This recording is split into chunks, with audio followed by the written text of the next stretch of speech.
Caitlin Clark once declared with defiant pride, "I'm going to go to every road game no matter what, whether I'm playing or not."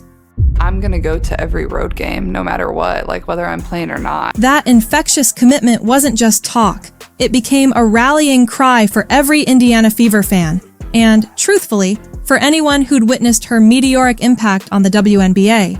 Yet, just when it seemed women's basketball was riding a wave unlike anything in its history, a tremor has sent shockwaves through the sport. Headlines are screaming, teammates are blindsided, silence ripples through the league as reports hint that this rookie phenom, the same one who almost single-handedly resurrected a struggling franchise, may be walking away from the game entirely. If Clark truly steps away, it won't just be the Fever losing their soul. It threatens to unravel the fabric of the WNBA itself, from ticket sales to TV deals, from league identity to the global momentum she's built. How did it come to this?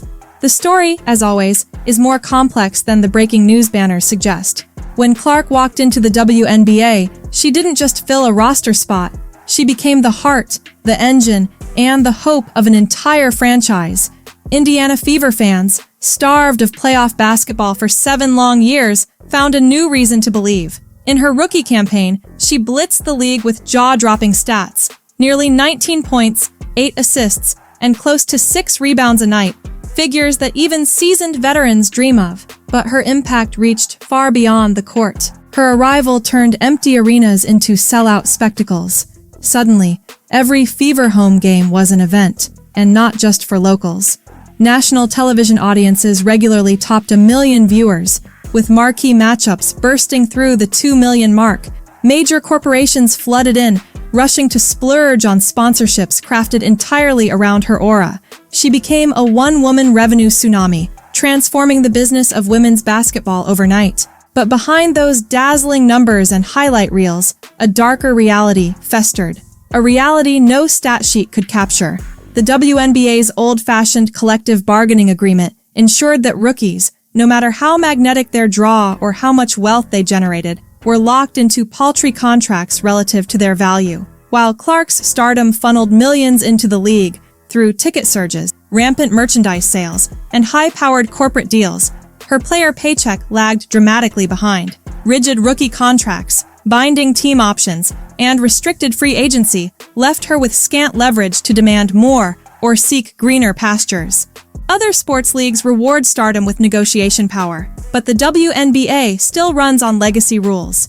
In practice, this meant that while Clark was both the biggest draw and the most undervalued asset in the league, her ability to shape her destiny sat at near zero. She became the system's paradox, the face of women's basketball shackled by terms that couldn't begin to reflect her worth.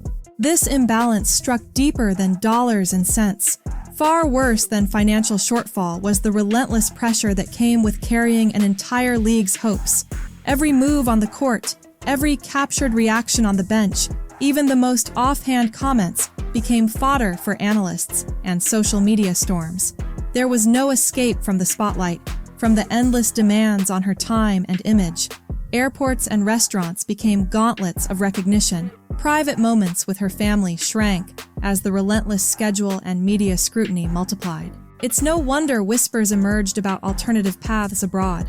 Overseas leagues in Europe and Australia dangled higher salaries, pampered perks, and, perhaps most importantly, a reprieve from the crushing American spotlight.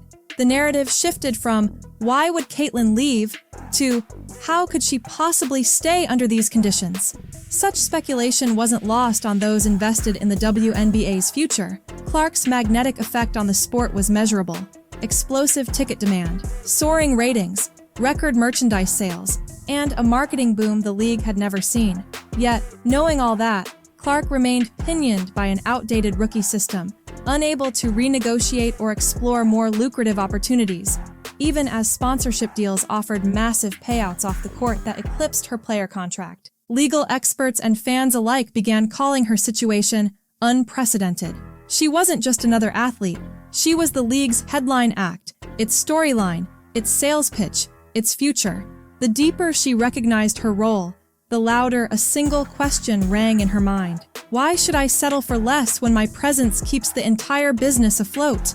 By summer 2025, Clark wasn't just the face of the Indiana Fever. She was the banner headline for the WNBA itself.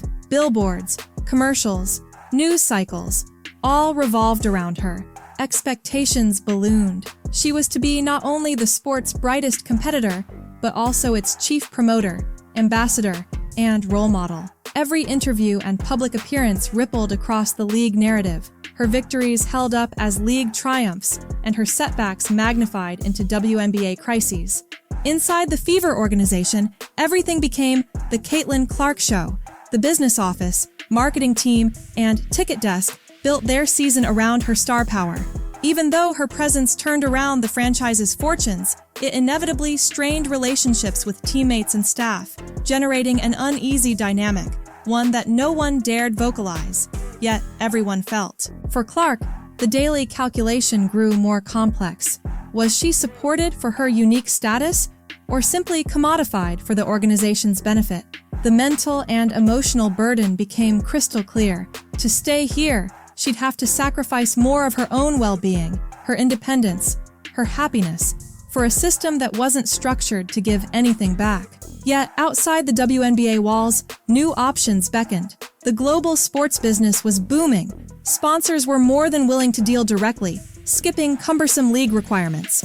With a social media following in the millions, Clark no longer needed the league to build her brand. Sponsorship and tech opportunities that exceeded her entire league salary streamed in, representing not just money, but the one thing the WNBA refused her: freedom. Freedom from outdated caps, from inflexible contracts, and from an impossible, round-the-clock ambassadorial burden. The crux of the matter was bigger than a paycheck. It was about autonomy. Stepping away now would mean fundamentally redefining her legacy. By mid-2025, Caitlin Clark was more than an athlete.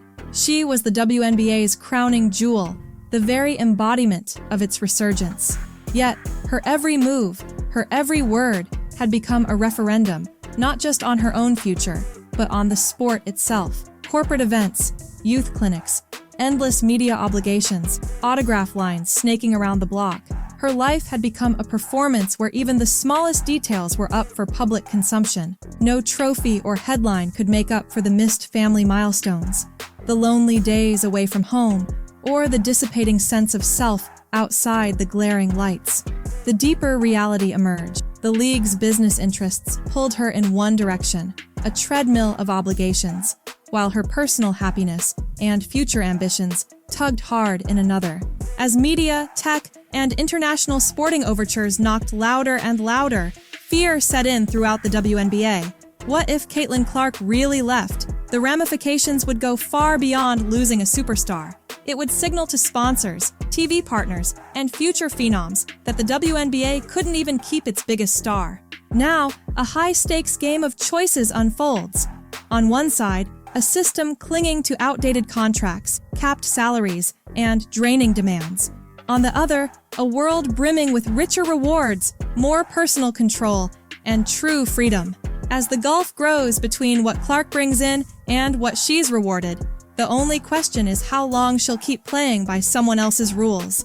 Not because she can't dominate, but because she won't let her revolutionary moment be boxed in by a system that refuses to evolve. So, as the WNBA braces for what comes next, the league's deepest fear is now out in the open. Can it change fast enough to keep its brightest star from walking away? Because if Caitlin Clark steps off the court for good, the aftershocks will be felt in ticket offices, corporate suites, and TV studios nationwide. And it will expose the hard but simple truth: a sporting system, no matter how historic, must change to keep pace with the stars that drive it. Clark's next move isn't just about basketball, it's about control, freedom, and the life she deserves. When the face of a league begins to reevaluate the cost of glory, it's a clarion call, not just for one superstar, but for the future of the game itself. Whatever path she chooses, she's already rewritten the story of women's basketball.